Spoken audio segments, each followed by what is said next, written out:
దెయ్యాలు, ఆత్మలు, అతీంద్రియ శక్తులు ఇలాంటి ఆలోచనలు మీ మనసులో కూడా ఎప్పుడో ఒకసారి వచ్చి ఉంటాయి. ఈరోజు వందల సంవత్సరాలుగా ఒక కోటలో పాతిపెట్టబడిన అతీంద్రియ శక్తి గురించి మీకు చెప్పబోతున్నాను. దాని గురించి మీరు విన్న తర్వాత మీరు కూడా ఆశ్చర్యపోతారు, నిజంగా ఇలాంటిది జరుగుతుందా అని. ఈ వీడియో చివరిలో ఈ దుష్ట శక్తుల వల్ల మరణించాడు అని నమ్ముతున్న ఒక ప్రసిద్ధ వ్యక్తి గురించి కూడా నేను మీకు చెప్తాను. అందుకే వీడియో చివరి వరకు చూడండి, చాలా ఇంట్రెస్టింగ్గా ఉంటుంది.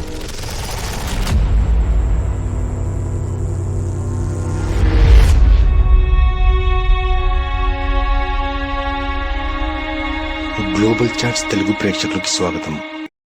ఈ బోర్డు ఏదైతే మీరు చూస్తున్నారో ఇది రాజస్థాన్లోని అల్వార్ జిల్లాలోని బాంగడ్ కోట బయట ఉంటుంది. సూర్యోదయానికి ముందు, సూర్యాస్తమయం తర్వాత ఈ కోటలోకి ఎవరు అనుమతించబడరు. కోటలోకే కాకుండా రాత్రిపూట ఈ కోట చుట్టూ తిరగడానికి కూడా అనుమతించబడదు అని బోర్డుపై స్పష్టంగా రాయబడి ఉంది. ఈ రోజు నేను మీకు బాంగడ్ కోట గురించి 2 కథలు వినిపిస్తాను. ఎందుకంటే రాత్రిపూట ఈ కోటలోకి వెళ్ళడానికి ఎవరు ధైర్యం చేయరు. అలాగే రాత్రి ఈ కోట చుట్టూ తిరగడం కూడా నిషేధం. ఇంకా కొంతమంది ఈ కథలను కథలుగా కాకుండా నిజమని భావిస్తారు. అమ్మేర్ రాజైన భగవంత్ దాస్ బాంగర్ కోటను నిర్మిస్తున్నప్పుడు గురు బలునాథ్ కొద్ది దూరంలోనే ధ్యానం చేస్తుంటాడు. తనకు కొద్ది దూరంలోనే కోట నిర్మిస్తున్నారు అని బలునాథ్ కు తెలియగానే అతను రాజుకు కబురు పంపి తన దగ్గరికి పిలిపించుకుంటాడు. రాజా భగవంత్ దాస్ ఎప్పుడైతే ఆ గురు బలునాథ్ వద్దకు చేరుకుంటాడో అప్పుడు ఆ గురు ఆ రాజుతో ఇలా చెప్తాడు, మీరు నిర్మిస్తున్న కోటతో నాకు ఎటువంటి సమస్య లేదు, కానీ ఒక్క విషయం గుర్తుంచుకోండి, ఈ కోట ఎత్తును రోజులో ఏ సమయంలోనైనా నేను ధ్యానం చేస్తున్న చోటికి దాని నీడ చేరుకుని నన్ను తాకింత పెద్దగా పెంచద్దంట. ఆ రోజుల్లో సాధువులకు ఎంత గౌరవం ఇచ్చేవారంటే వారు చెప్పే ఏ మాటను కూడా నిరాకరించేవారు కాదు. కాబట్టి రాజా భగవంత్ దాస్ కూడా అలాగే చేశాడు. ఆపై కోట నిర్మాణం జరుగుతుండగా సాధువు చెప్పిన మాట ప్రకారమే ఆయన ధ్యానం చేసే చోట వరకు కోట నీడ పడకుండా జాగ్రత్త పడతారు. అలా 2 తరాల వరకు అది కొనసాగుతుంది. కానీ ఆ తర్వాత 3వ తరం బాంగడ్ సింహాసనాన్ని అధిష్ఠించినప్పుడు గురు బలునాథ్ ఇచ్చిన హెచ్చరికలను పట్టించుకోకుండా వారు కోటలోని కొన్ని ప్రదేశాలను పునర్నిర్మిస్తారు.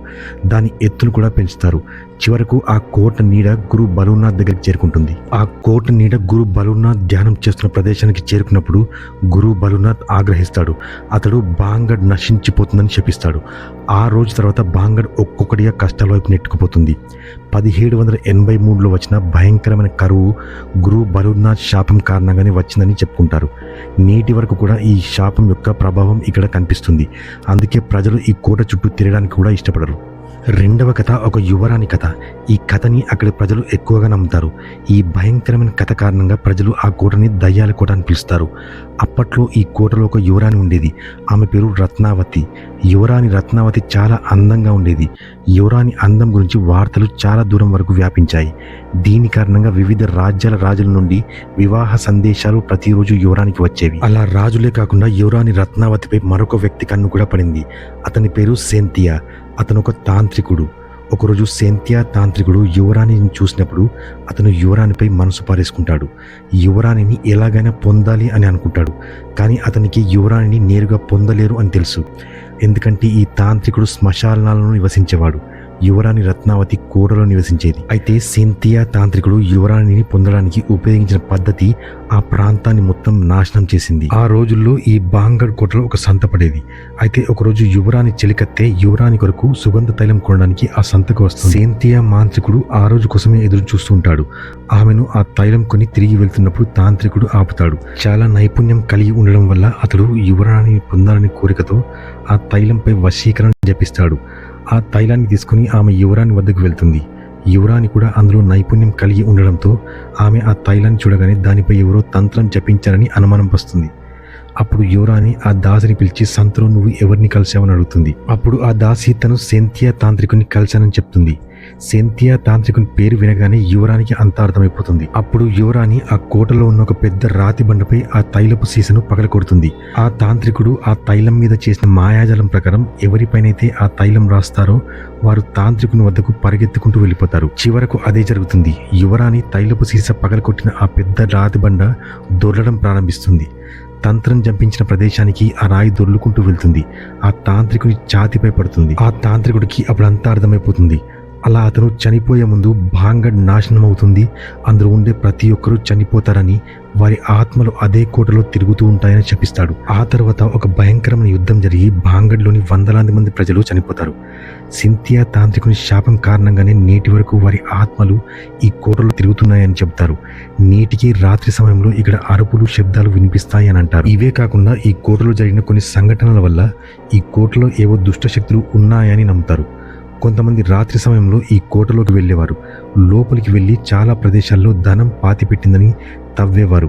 కోటలో గుప్త నిధులు దాగి ఉన్నాయని భావించేవారు. ఆ కోటలో రాత్రిపూట ఇలాంటి నేరాలు జరుగుతున్న కారణంగా కోటలోకి రాత్రిపూట వెళ్లడంపై నిషేధించారు. ఆ తర్వాత 2016లో కోటలో ఒక సంఘటన జరిగింది. అలా ఈ కోటపై మళ్లీ ప్రశ్నలు లేవనెత్తాయి. ఇండియన్ పారానార్మల్ సొసైటీకి చెందిన గౌరవ్ తివారీ ఒక ఛానల్తో కలిసి ఈ కోటను పరిశోధించడానికి వచ్చాడు.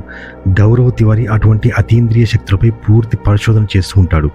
ఈ ప్రదేశంలో నిజంగా ఏదైనా పారానార్మల్ యాక్టివిటీస్ ఉన్నాయా, ఈ ప్రదేశంలో ఏదైనా దయ్యం ఉందా, లేదా ఇది ప్రజల అపోహ అనేదాన్ని తెలుసుకోవడానికి అక్కడికి వెళ్ళాడు. కానీ కోటను పరిశోధించిన కొంతకాలం తర్వాత జూలై 7, 2016 అతను తన ఇంట్లో చాలా మిస్టీరియస్ రీతిలో మరణించాడు. అయితే ఈ దుష్ట శక్తుల వల్లే అతను మరణించాడని వార్తల్లో వచ్చాయి. కానీ పోలీసులు పోస్ట్ మార్టం తర్వాత అతను తన బాత్రూంలో ఉరివేసుకుని చనిపోయాడని తేల్చి చెప్పారు. అయినా కూడా ఇప్పటి వరకు చాలా మంది అతను ఆ కోటలో రాత్రి వేళ వెళ్ళినందుకు అక్కడి దుష్ట శక్తులే అతన్ని చనిపోయేలా చేశాయని చెప్తారు. ఇవి ఈ దయ్యాల కోట గురించిన కథలు. ఇందులో ఎంత సత్యం ఉందో ఎంత అబద్ధమో చెప్పలేము, కానీ ఖచ్చితంగా ఇక్కడ ఏదో రహస్యం ఉంది. అందుకని భారత ప్రభుత్వం కోట లోపలికి రాత్రివేళ అనుమతి లేదు అని బోర్డు పెట్టాల్సి వచ్చింది.